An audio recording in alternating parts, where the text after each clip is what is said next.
I didn't argue. I just quietly dried my hands on a dish towel and walked out without saying goodbye. There's something strange about growing up in a family where the hierarchy feels permanently locked in. Brandon, the eldest by 7 years, was always the golden boy. Quarterback in high school honor roll, got a job straight out of college with some tech firm in the city. You know the type. Wore blazers to family dinners, bragged about his stock portfolio before the turkey was even carved, and gave everyone unsolicited advice while chewing loudly and sipping Merlot like he invented it. And then there was me, the artsy one, the dreamer. My dad used to joke that I'd end up painting murals on alleyway dumpsters for a living. My mom didn't laugh, but she didn't exactly defend me either. I'll be honest, my 20s were rough. I didn't make it fresh out of college like Brandon did. I tried my hand at a bunch of things: freelance design gigs, app development, even started a blog that made $0 but got a few angry comments, which felt like something. I rented a tiny studio apartment with peeling paint and shared walls so thin I could hear my neighbor cough in his sleep.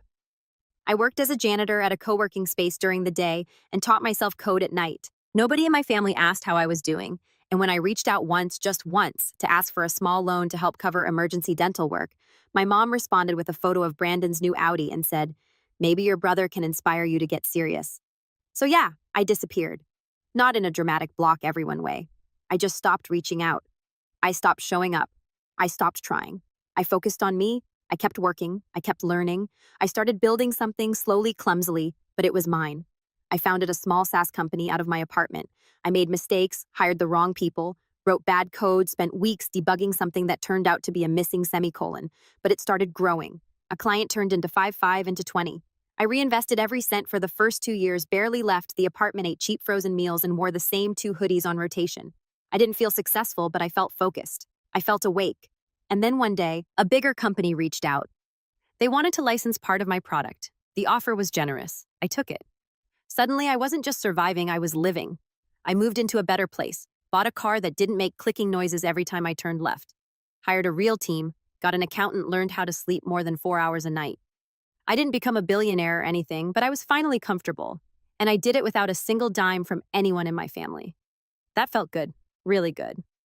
That brings us to last month. I got a text from my cousin Grace out of nowhere. She said she was getting married and wanted me there. I stared at the message for a long time. Grace was one of the few people who never looked at me like I was a failure. She used to sneak me snacks during family parties when I'd hide in the garage to avoid Brandon's taunts. So I said yes. I figured enough time had passed. Maybe things would be different. Maybe I'd show up, we'd share a few awkward hugs, and I'd slip out early unnoticed.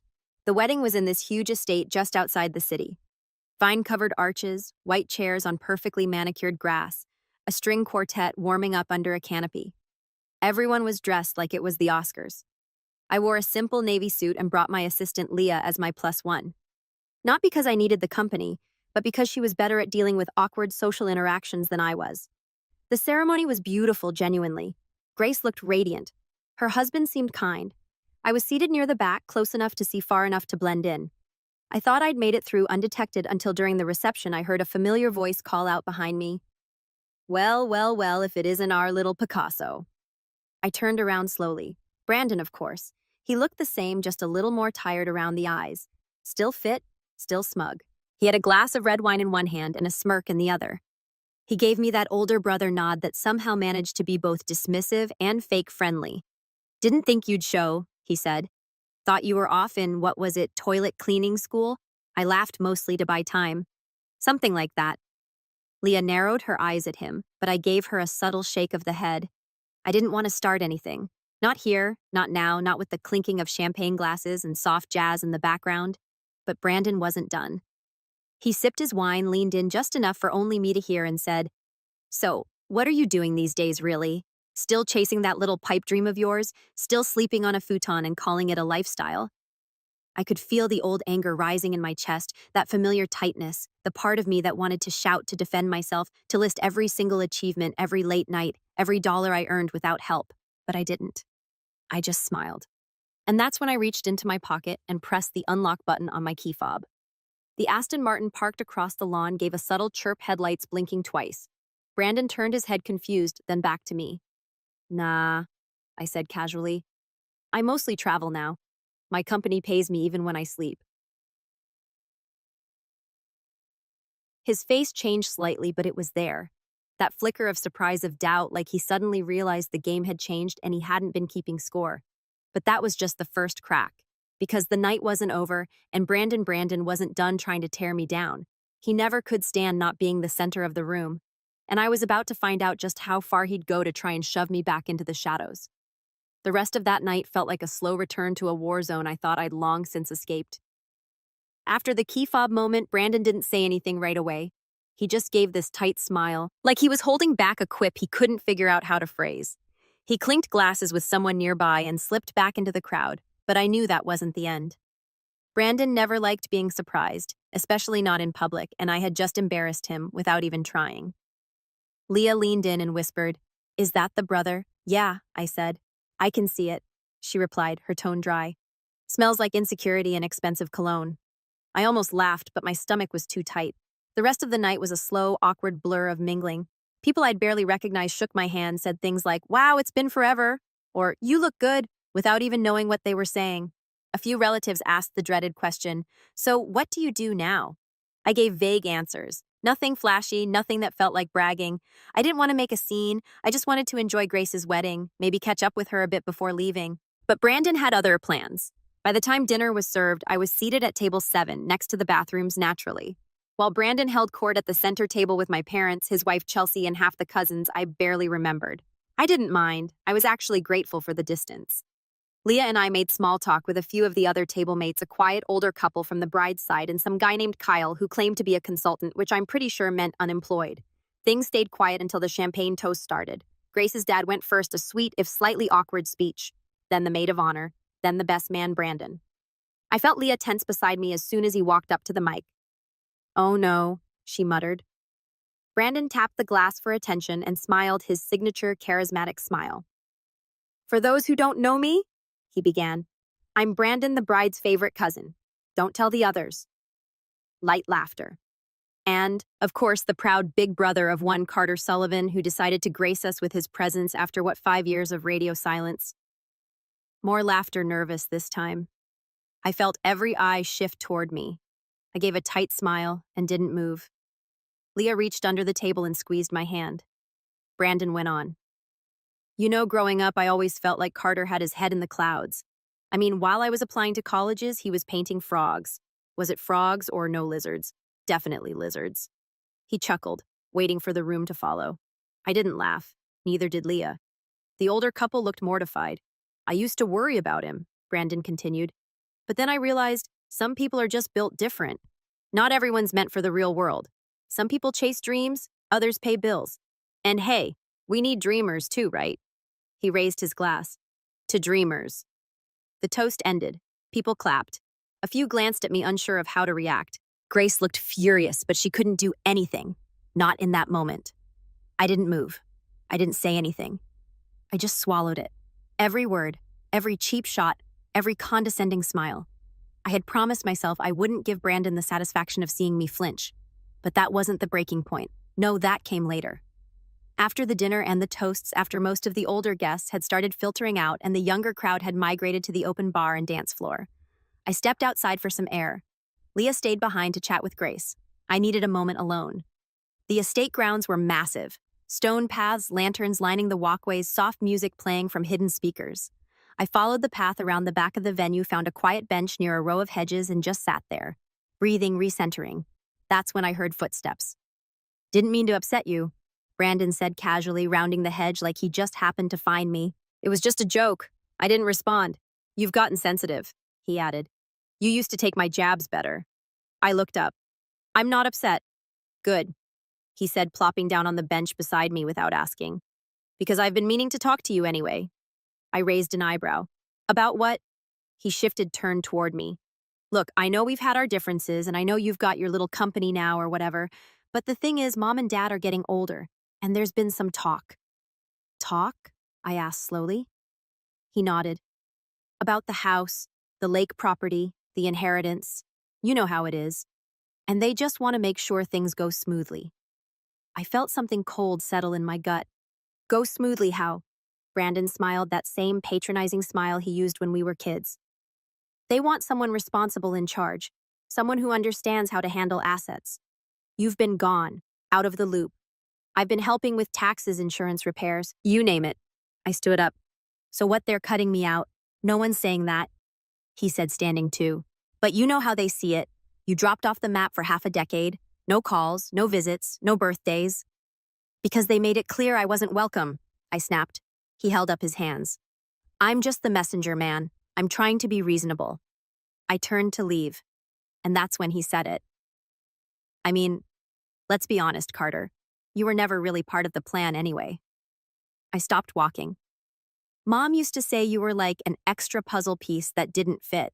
She didn't mean it cruelly, just realistically. I didn't turn around. I couldn't. My hands were shaking. Anyway, he continued, no hard feelings, it's just family stuff. You get it. He walked away after that. I stood there staring at nothing, heart pounding. That was the moment. The snap. Not just the insult, but the realization that he meant it, that they all meant it. I had spent 5 years trying to make peace with being the outsider. I told myself I didn't care, that their opinions didn't matter, that building my life without them was a win. But hearing it out loud like that from my own brother turned something inside me. That wasn't just exclusion. That was betrayal. And it was just the beginning. Because what Brandon didn't know, what none of them knew, was that I had something they didn't. I had leverage. And I was done playing the quiet brother. When I got back to the reception hall, something in me had gone quiet. Not the kind of quiet that comes from peace. No. This was the kind that comes when your body hasn't caught up to your anger yet. Like your brain puts a sheet over the fire so nobody sees the flames underneath. Leah looked up from her seat near the bar and gave me a concerned nod. She didn't ask anything. She just placed her phone down, handed me a glass of water, and waited. I'm good, I said. Why? The music had shifted to some upbeat pop remix, and drunk uncles were doing the cha-cha slide like their knees hadn't seen a doctor in 20 years. I watched it like it was a memory from someone else's life. Grace spotted me across the room and jogged over in heels. Hey, where have you been? Everyone's asking where the hot guy with the Aston Martin went. I forced a smile. Just went for a walk. Her face softened. She always saw through me, even when we were kids. Brandon.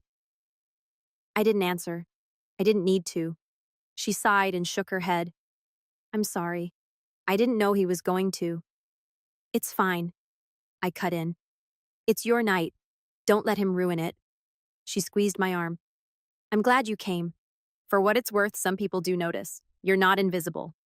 Then she disappeared back into the crowd. I didn't stay much longer after that. Told Leah I needed to go. She didn't argue.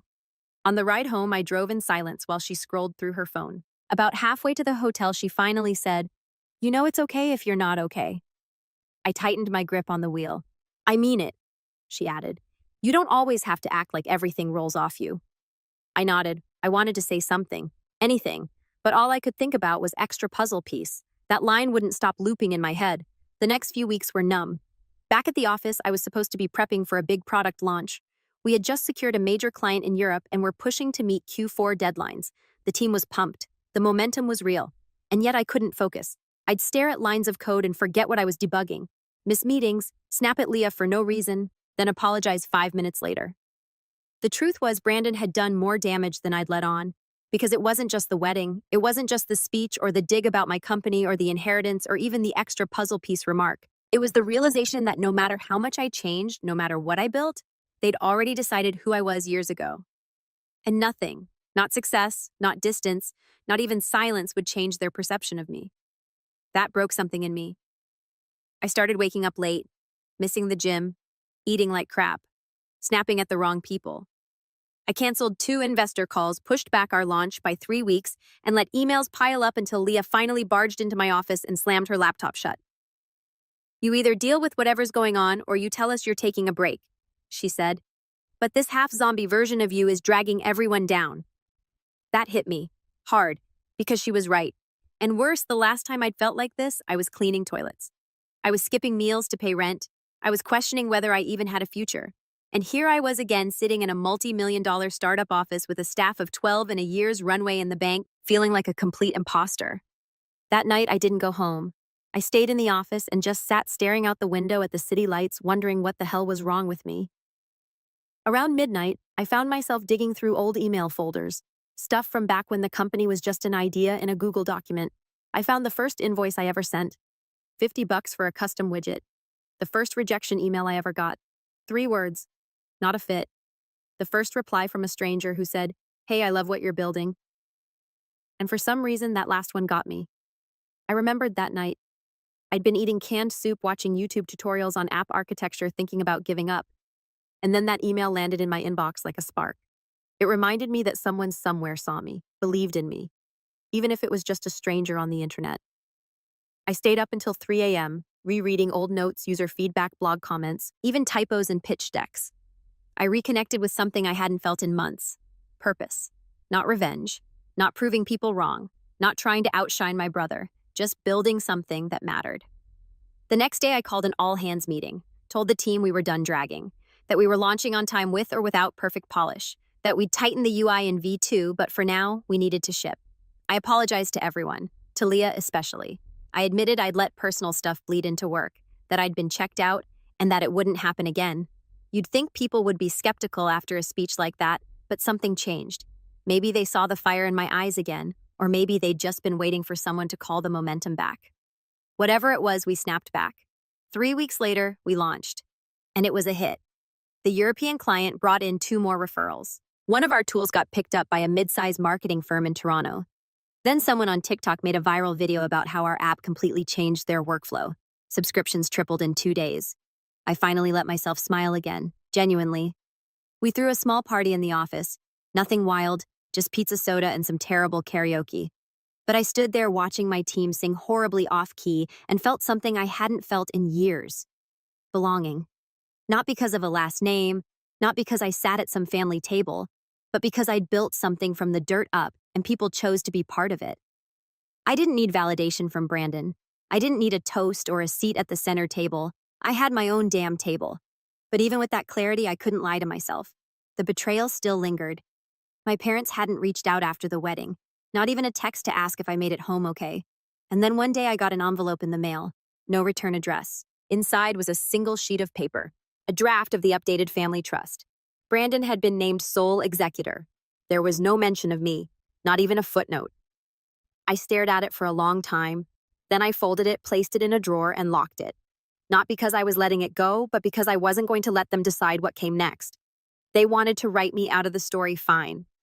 Let's see how they feel when the story starts to write them out too. I didn't open that drawer for 6 weeks. Not because I forgot it was there, but because I didn't.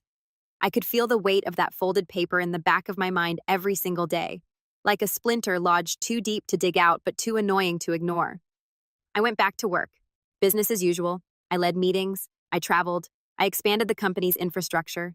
We launched new features, hired 2 new devs, and began talks with an angel investor who'd previously backed 2 unicorns. Outwardly, I was thriving, probably at the highest point in my life so far, but inside the old tension hummed like background noise, always there, always low and steady because that envelope had made one thing clear. They weren't just ignoring me anymore, they were erasing me. That's when I realized something. I didn't need their approval. I didn't want it. But I would not let them take away my name like I was a typo in their narrative. If they wanted to play legacy chess, I had a few moves of my own. But first, I needed information. So I made a call. Her name was Adrienne Grant. She was a corporate attorney who had helped me with a contract dispute a year ago. Ruthless, meticulous, and extremely discreet. "I'm not suing anyone," I said after we caught up briefly. "I just want to know what I'm looking at."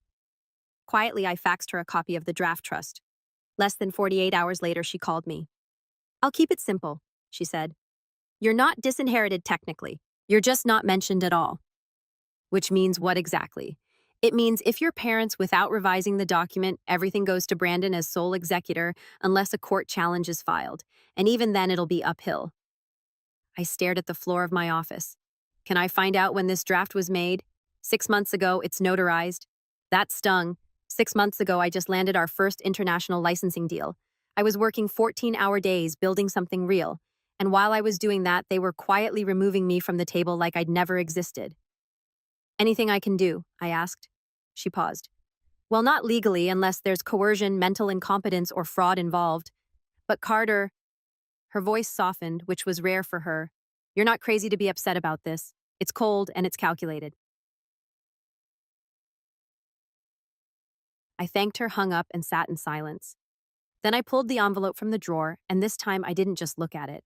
I studied it. I started remembering little things conversations I had with my parents over the years that at the time I brushed off as casual comments but now landed differently. My mom once joked that Brandon was always the planner and that he'd keep the family on track. My dad mentioned during a rare phone call years ago that he was sorting some paperwork with Brandon, just boring estate stuff.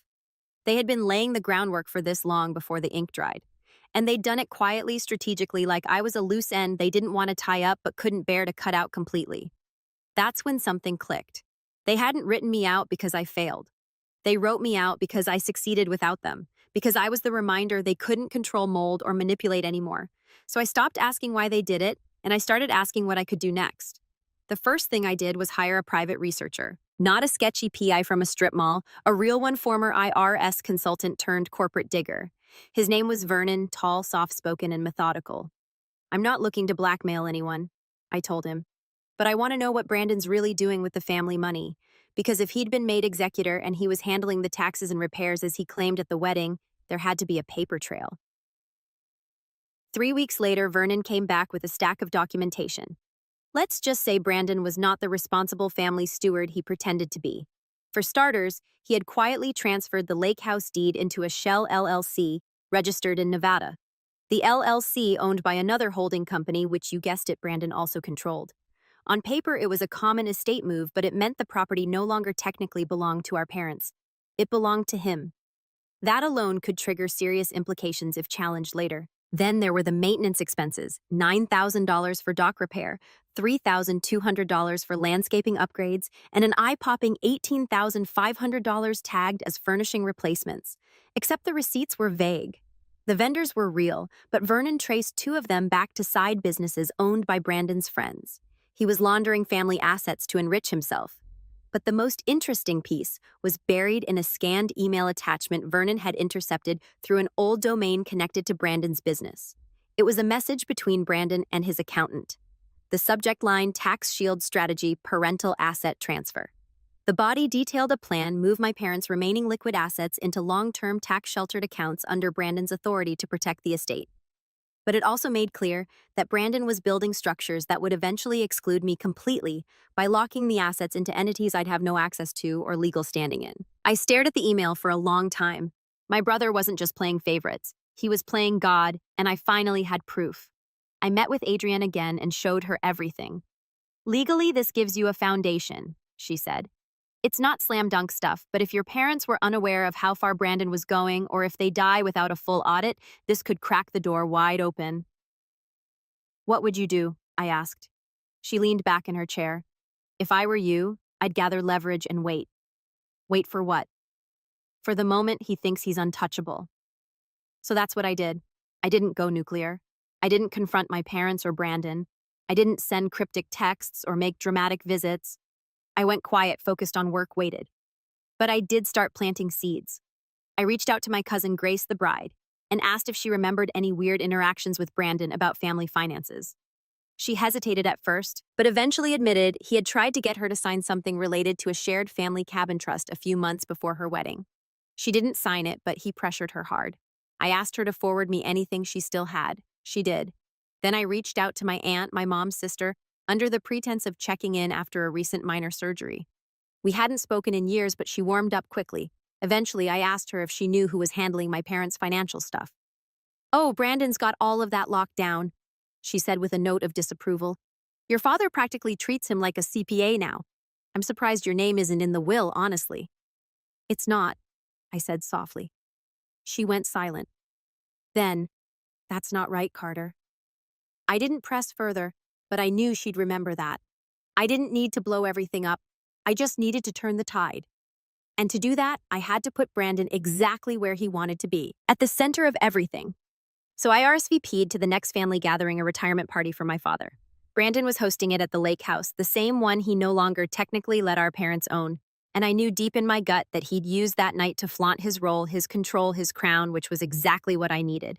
Because when he stepped up in front of the family to claim the throne he thought he'd secured, I was going to be ready with a smile, a flash drive, and a very simple sentence. Before we start the speeches, I thought I'd show everyone something interesting I found. But that's not where the story ends. Because Brandon was about to do something that would make everything worse, and he had no idea he was walking straight into it. That day, I arrived late on purpose. The sun had just begun to dip behind the trees, casting long shadows across the lake, as I pulled up to the driveway of the old family cabin, now technically a corporate asset in Brandon's shell company. I parked 2 houses down and walked the rest of the way with calm, measured steps. No flashy car this time. No assistant, just me wearing a black blazer and a steel gray button-down, holding a simple envelope in one hand and a USB drive in the other. I could already hear the familiar voices as I approached, laughs that felt like echoes from a past life, music filtering through outdoor speakers, and the clink of glasses from people who once couldn't be bothered to remember my birthday. I wasn't here for reconciliation. I was here for clarity. The backyard had been set up like a catered vineyard, tasting white tent linen-covered tables and those fake wooden barrels people rent for ambience. My dad stood in the center of a circle of family members, wearing a button golf shirt tucked too tightly into khakis, laughing as Brandon delivered yet another speech into a wireless mic. "And I think we can all agree," Brandon said, swirling a glass of wine like he'd studied it on YouTube, "that Dad's leadership, both at work and at home, was what kept this family on the rails. And now, as he retires, it's time to pass the torch, not just of property or assets or responsibility, but of legacy." He looked down at my dad, who nodded proudly, eyes glinting with admiration. Then Brandon's gaze swept across the crowd and landed on me. He froze just for a second, but it was enough. I stepped forward as the last polite chuckles faded. Every pair of eyes turned in my direction. My mom's smile twitched, confused. My dad tilted his head. Grace, standing near the wine table, gave me a slight nod. I stopped a few feet from Brandon and spoke loud enough for everyone to hear. "Before we move on," I said, pulling the flash drive from my pocket, "I brought something to show the family. Thought it might be relevant to Dad's retirement and to the legacy Brandon just mentioned." Brandon's smile thinned. "Now's really not the—" But I had already walked over to the media table where a projector was plugged into a laptop for the evening slideshow. Without asking, I slid the USB in. Leah had prepped the presentation for me. She didn't ask many questions, just trusted that I had my reasons. The screen behind the tent flickered to life. I clicked to the first slide. Deed transfer, Lake House property. It was a scanned document with Brandon's digital signature, the transfer from my parents' names into the LLC. My dad frowned. My mom leaned forward. I clicked again. Vendor invoices 2023, a table showing tens of thousands of dollars paid to vendors for maintenance and repairs, all connected to Brandon's business partners or personal friends. Some even listed Brandon's name in the approved by section. Someone murmured. My aunt gasped. Brandon stepped forward, his voice a little too loud. "This is ridiculous. Out of context, those were authorized repairs. Dad asked me to manage this stuff." I clicked again. Email from Brandon to accountant. Subject: tax shield strategy. I let the room read it. No commentary, just silence. Then I turned to my parents. "Did you know the lake house no longer belongs to you?" I asked my father, calm as ever. "Did you know your retirement assets are being parked in a trust you don't control?" My dad opened his mouth, then closed it. I thought he stammered. Brandon said he was helping us protect it, that it was safer in his hands. Brandon's voice rose. "And it is. It's a legal asset shield, Dad. This is all standard financial planning. He's twisting it." I looked at Brandon for the first time. Really looked at him. And for the first time, he looked nervous. Not angry, not smug, just exposed. I didn't twist anything I said. I just followed the paperwork, like a responsible partner might do if you were included in the planning. But I wasn't. And I'm okay with that now. I don't need the money. I turned back to the crowd. But I'm not okay with this. With manipulation, with deception, with watching my parents get quietly written out of their own legacy while Brandon plays family king with a glass of Merlot. Nobody laughed. Then I walked over to my dad, opened the envelope in my hand, and handed him a packet of papers. "What's this?" he asked. A detailed breakdown, I said, of every transfer for Brandon authorized, every account moved, every payment processed, and who benefited from it. My mom's hands trembled as she took the top sheet. My father, ever the quiet one in a crisis, looked slowly from me to Brandon and then to the documents. This can't be right," he whispered. I shrugged. "You've got a lawyer. So do I. Run it by both." Brandon laughed. A short, dry bark. "You're just bitter. This is revenge. Because no one took you seriously. Because you disappeared for 5 years and came back thinking you could rewrite the rules." He took a step closer. "You think money makes you legitimate? You think building some app and driving a fancy car means you're part of this family again?" I didn't flinch. I never stopped being part of this family, Brandon. You just spent so long trying to make me invisible. You forgot I was still watching. More murmurs. Someone behind me whispered, he forged that LLC under his own name. And then my mother, quiet, always passive, stepped forward. Is it true? She asked Brandon directly. Did you move the house into your company, Mom? Answer me. Brandon hesitated, just for a second, but it was long enough. Yes, he said finally.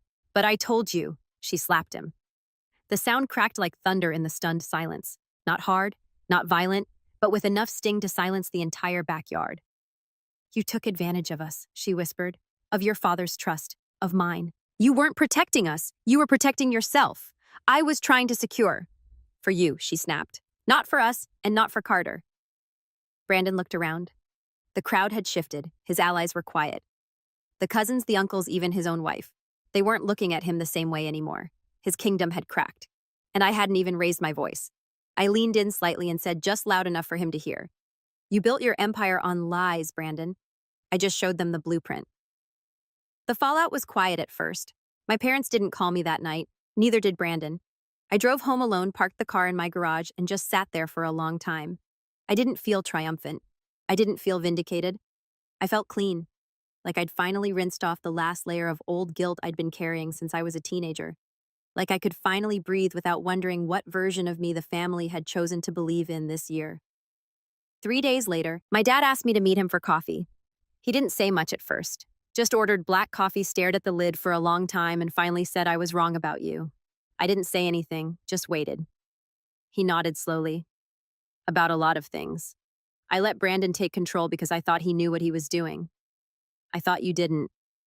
He took a deep breath. I think I believed what was easier to believe. That hit harder than I expected. He handed me an envelope. This one thinner. No flash drives, no bombshells, just a letter. From the lawyer updating the family trust. Brandon was out, and I was named co-executor alongside a third-party legal representative. They weren't giving me everything, but they were giving me a seat at the table again, and this time I'd built my own chair. As for Brandon, I heard through Grace that he tried to deny everything, claimed it was all a misunderstanding.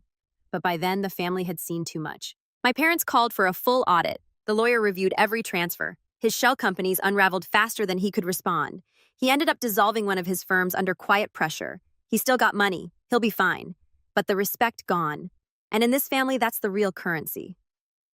A few months later, I hosted a dinner at my place. Nothing extravagant. Just a few close friends, some new ones, and Leah, who made a toast at the end. To Carter, she said, raising her glass, the guy who turned silence into strategy and made revenge look like art. I laughed for real that night. Not because I'd won, but because I'd survived. I'd walked into a room full of people who once saw me as invisible and left with every pair of eyes watching me walk out. Not as the extra puzzle piece, but as the one who finished the picture. And this time, I'm not leaving the table.